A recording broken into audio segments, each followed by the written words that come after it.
Hey budget gardeners, Vita Loca here. Join me today as we add some plants to a shady part of my garden. So let's go.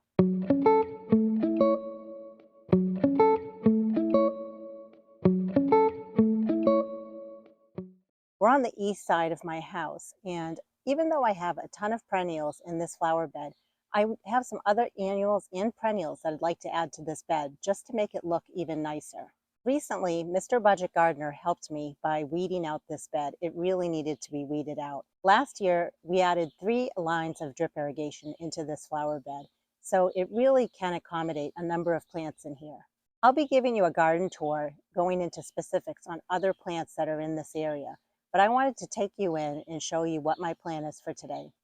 We had worked on this area here a while ago, earlier this season, and we added a bunch of impatiens that I had started from seed, and we also moved around a bunch of the perennials that are in here, as well as divided some of those perennials.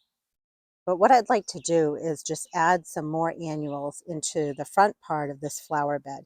You can see that there are some wax begonias that are white color that are lined along the front here, and I think they look very pretty. They're begonias that I started from seed, and I'd really like to add some more color in the front part of the bed.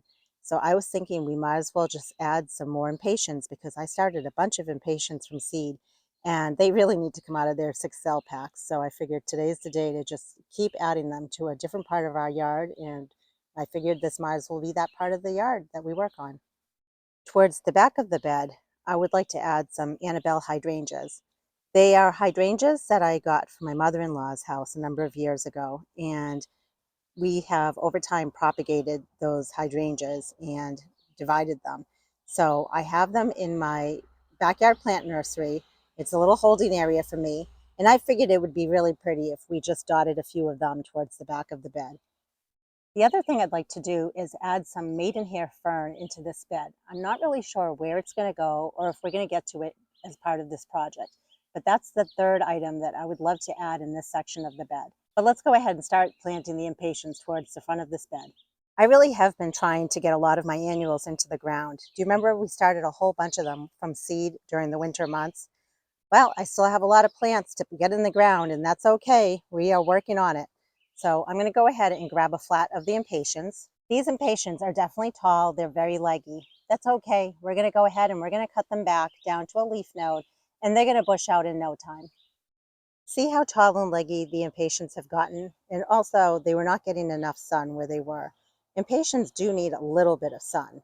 They prefer, shady conditions, but not 100% full shade. And that's basically where they were at. So, what you're noticing here is on the bottom, there's new growth coming. So we can cut back some of these tall pieces because they are just way too tall, way too leggy. And what I'm planning to do is I'm going to take the cuttings and I'm going to put them in water so I can root my impatiens and create more plants, which will take me through the rest of the season. And I'm just going to follow like this one here down to a leaf. So like right here is a leaf. So I'll just follow it there and I'll cut it right there. Same with this tall one here. Look how tall it is. I'm going to follow it down to this leaf right here. I'm just going to cut right above the leaf. This one here, I'm going to cut right above that leaf. And then this one here, I'm just going to cut it right here because there really are no leaves at the very bottom. So now that I have these impatient cuttings, I could take them and put them in my compost pile, but I might as well take some and root them. So all I'm going to do is I'm just going to remove the bottom leaves.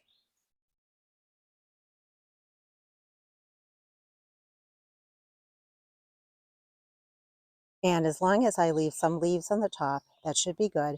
And I'm going to go ahead and place this in a vase of water. I want to make sure that I change the water every 1 to 2 days, and I'm going to put these cuttings in a shady location. Every time I make a cut, I'll add it to this jar of water, and I can always get more jars of water if I need to. Since we put mulch down in this area, I do want to pull back the mulch and then make my hole for the impatiens. And after we plant the impatiens, I'll put the mulch back around the plant. It's been very warm the last week or so, about 90 degrees Fahrenheit every day, and we really have not had any rain. But I'm continuing to garden, but I'm trying to do things that are in shady locations. And I think a lot of you are in the same boat with the heat wave that we're having. Although I'm seeing that some people are getting a lot of rain, which is wonderful. Maybe it's too much, but here in New Hampshire, we're getting hardly any rain. So the mornings usually begin with watering all the flowers, all the hanging baskets, the window boxes. And I know that this is going to look sad to start with, but I'm very happy to finally get these plants out of their 6 cell packs. And I think the plants will be happier too. And when it comes to putting the mulch around the plant, you don't want to put it too close to the base of the plant. So that's always important when you're putting annuals in your landscape. So I'm kind of doing a little bit of a pattern. I have the white wax begonias that are towards the front. So in between each of the wax begonias, but set back a little bit, I'm putting the impatiens. And with the impatiens, we can't be impatient. We need to wait, and these will put out some beautiful color in a matter of time. And one thing I've learned about gardening is that a lot of times, you put annuals out in your landscape or in pots and containers, and by the early summer months, which is right now, plants start looking tired. So these plants are looking tired, and that's okay because we're doing what you're supposed to do to plants anyway. You want to rejuvenate them. So that's why we're cutting them back. Okay, so we just planted these 2 here. What I'm going to do is I'm just going to do that same process towards the front of this flower bed. Again, I'm going to be planting them in between each of the begonias, but set back a little bit. And I'm just going to follow that same pattern all the way down until there is a tree right over there. So I'm only going to go that far today. One thing that I'm also doing while I'm out here is I'm doing some maintenance work on my begonias. And again, these are wax begonias. And see the white flowers? The flowers are the male part of the plant. And right behind those flowers are the female part of the plants. These guys right here. And I made a video actually showing you the process for collecting the seeds off of begonia plants, be it wax, fibrous, or tuberous begonias. And it's the same process. You basically would be collecting the seed pods from this female part of the plant. And you would want to wait until those seed pods are brown color. I'll be sure to add a link to that video down in the description below. But because it's early July, I don't want my plant to go to seed yet. I still want it to put its energy into producing these beautiful male flowers. What I'm doing right now is I'm just following this all the way down, and I'm just snipping that off. Because we just don't want our plant to go to seed yet. So if you have fibrous or wax or tuberous begonias and you don't want to collect the seeds yet, be sure to pull these off because you want the plant to put its energy into the blossoms. Okay, I'm working on the last one, and I figured I'd go over a couple of more things. So other than pulling off the female part of the plant, which are the seed pods, and I'd rather use a clipper than my fingers, just so I'm not damaging the plant. I'm also looking for any leaves that look kind of tattered or don't look very good, because what will happen is the plant's going to keep making new leaves. So why not have better looking leaves on here? So I'm just kind of cleaning up the plant, looking at it, to make sure it looks the very best that it can look. And then we have one last impatiens to plant. And as I was planting, I started thinking, you know, I think as gardeners, especially, when we have YouTube channels, sometimes we take things for granted. And maybe I don't go over everything very clearly. And I want to make sure I'm doing that because you might not know this, or maybe you do know it. But if you have plants that are in, like, let's say a pot or a 6 cell pack, and they've been in there for a long time, what happens is they end up getting very pot bound or root bound, like this one here. And that's not good. I mean, you can see the plant's roots are very tight in that little 6 cell pack that they were in. So what I've been doing is just kind of roughing up the roots a tiny bit because I want the plant to reach down as I dig a hole for it. I want it to make new roots and not just keep going in a circle.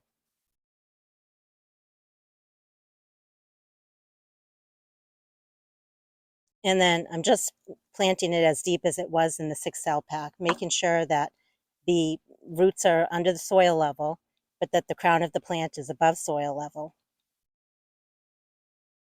And then again, I'm just putting the mulch around, but I don't want to have it too close to the base, so I just pull it back a little bit.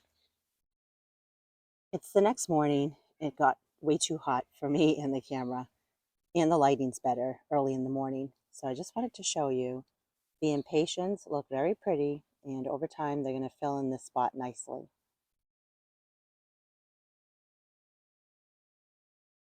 As we turn in this direction, I wanted to show you an area where I have a bunch of plants stashed, and they were overwintered in my raised garden in my backyard. Let's go over for a closer look. I can't be the only one that has a plant stash like this. Anyway, I have some ferns right down here, and these are maidenhair ferns. I got them from my mother-in-law's a number of years ago, and they've moved around my yard, and I just couldn't find the perfect place for them until today. This is a small piece that doesn't look great, but it's still alive. Look how pretty that is. This is a nice big piece. And here's a third one, so we have quite a few to play with today. I had thought about putting the maidenhair fern towards the back of the bed, but honestly, I feel like it gets lost back here. And I have a lot of this kind of hosta in my yard. So I am happy to remove some of it from this area of the bed. And then I can take this fern and put it right in one of these spots here. So let's go ahead and dig some of these out.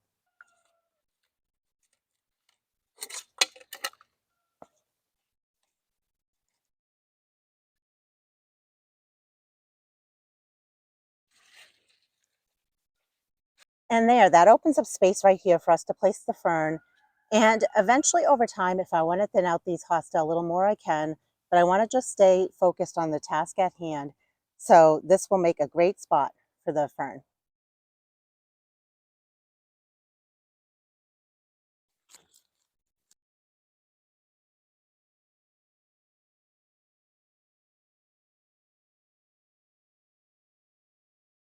Even though I have drip irrigation set up in this bed, I noticed while digging this particular hole that it was very, very dry.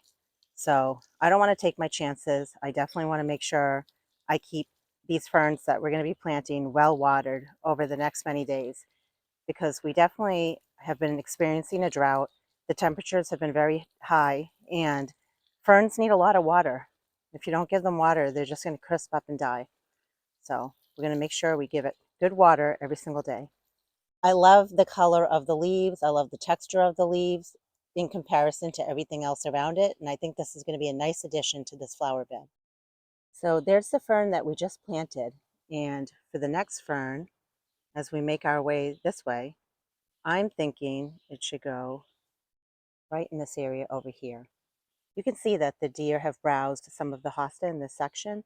That's fine, but we're going to go ahead and dig up some of this hosta as well and replace it with another fern. Again, I'm just making sure that I'm pulling away any mulch in this area just to keep the garden tidy. And when I'm digging any of the plants out, like the hosta, I want to make sure I'm not digging right at the base of the plant. I'm digging out about 1 to 2 inches away from the base of the plant.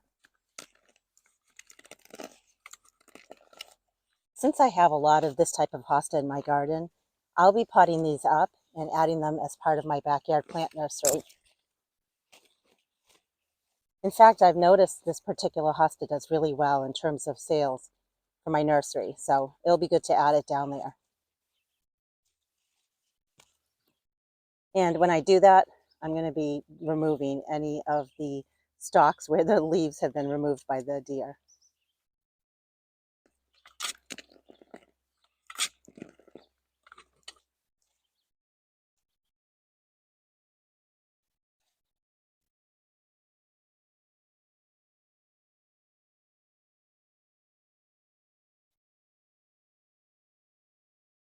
Just pressing down at the base. I want to make sure that the roots are definitely under the soil level. These fern will definitely be happier now that they're going to be in the ground and not in a pot. I will make sure that we add drip irrigation directly to the ferns because I want to make sure that they get water, especially during droughts. But until then, I'll just be hand watering it.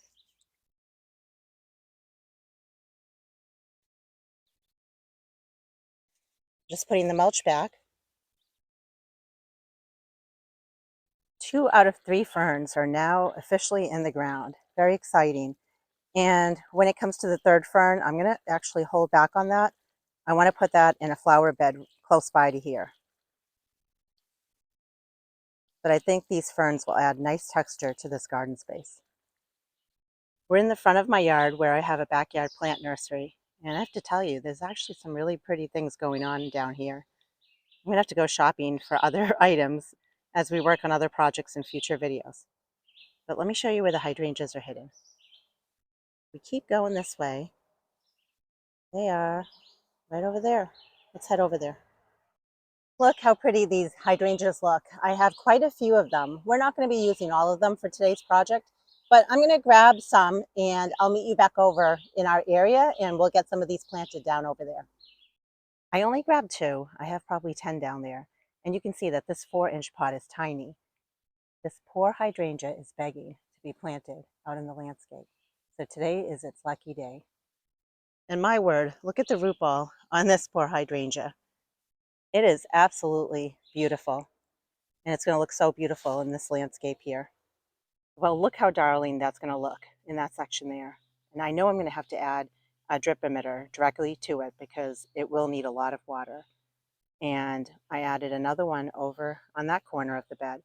And I'll grab a third one and I'm going to put it somewhere in this section here. And I'm okay adding it here because that is a peony and there are other peonies in the back there and they really shouldn't be in this flower bed. So I'm going to have to lift those up on a different day and move them to a different section of my yard. Okay, I'm allowed to change my mind. I am just going to remove this peony right now because let's be realistic. When will I have time later to do it? I might forget. And honestly, it's better off being somewhere else in my yard. So I'm just going to go ahead and dig it up now.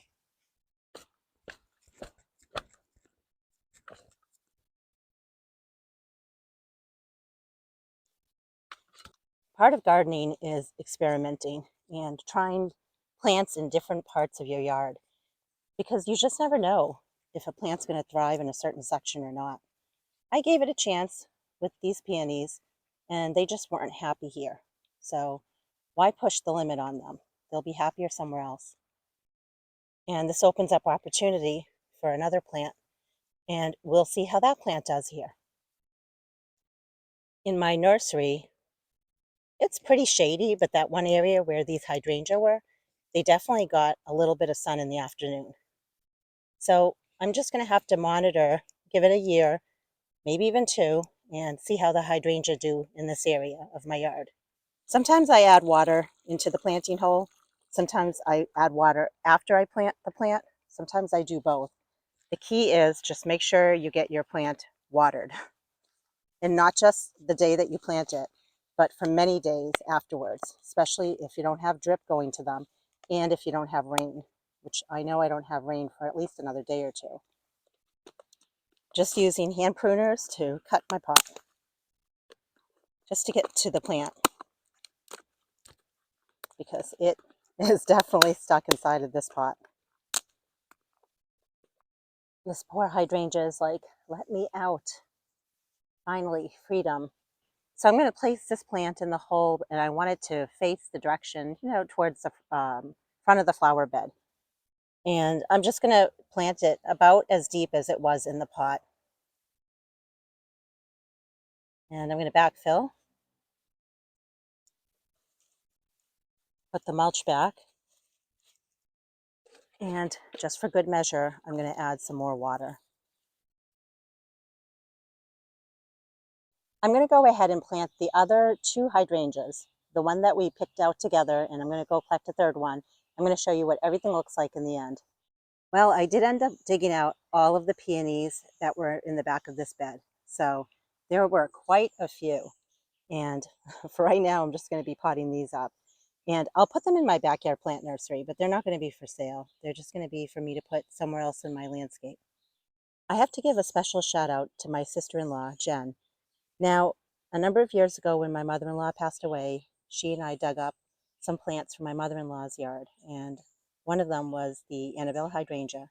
And as I was planting it, I remembered that some of these Anabella Hydrangeas came from my sister-in-law's because she was dividing some of hers up a few years ago. And out of the 3 that got planted, 2 of them were actually right near drip irrigation, which is very convenient. Look how pretty the Anabella Hydrangea looks next to that fern. I'm very pleased with how this all came out.